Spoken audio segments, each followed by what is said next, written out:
Pottery's taught me to have more self-belief. So I worked as a tutor, teaching English, maths, IT, that type of thing to adults. And then we got pregnant and I took maternity leave, and then deciding whether or not to go back to work, I felt if I was going to leave my little boy, it had to be for something really big. So I went back to college to try and discover who I was as a creative individual. I did the art and design course because it had lots of workshops. The first thing I really found that I enjoyed was print. So lino cut printing was kind of the first workshop that really hooked me. And then I kept dabbling with clay for each of my projects, but with no real guidance. And then towards the end of the year, we did a clay workshop, but it was only hand building, so coil building, pinch pots. We had some wheels in the studio, so I asked the lecturer if he would give us like a quick demo on the wheel, because he was a potter of 20 plus years. So he kind of showed us how to centre, how to pull up the walls, and that was it. So we all kept having a little go, just throwing some lumps of clay at the wheel, optimistically hoping something would happen. And when everyone had had their fun, I was still sat there trying to make bowls and pots and things, and it just carried on. And for my final major project, I decided that's what I was going to do, and I did print and textiles and ceramics. It is a process of discovery as I work through it, but with an element of planning as I go. Clay is incredibly versatile, and I find whenever you use it, actually being able to use your hands with the material rather than having that limitation of like a paintbrush or a pencil that's doing the work. Your hands are the tools, and that's a really calming, mindful exercise.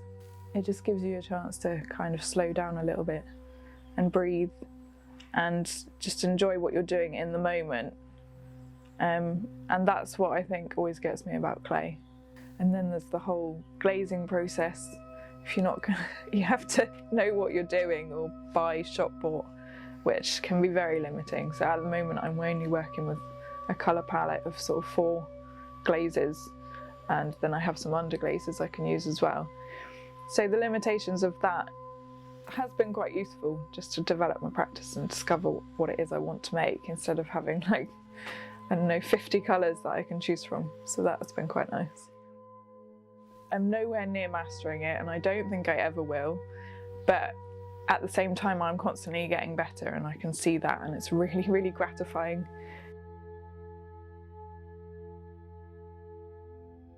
The Brickfield project, I didn't know anything arty that happened in St Austell before I went to college, and then obviously being part of the college you get invited to things, and we got invited to a workshop with Parasite Ceramics. On that workshop I met Dr. Katie Bunnell, and we kind of connected with her, and she told us about the Brickfield project and things that White Gold were doing.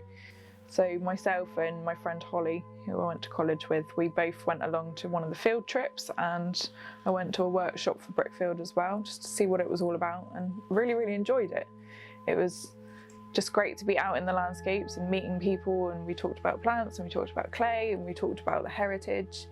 And then the brick making workshop, we were just mixing our own clay out in the landscapes and creating bricks from that, and it was just a really nice, mindful, creative experience. And then not long after that, they got in touch with me and asked if I wanted to come to the other side and work for Brickfield and deliver the field trips and the workshops.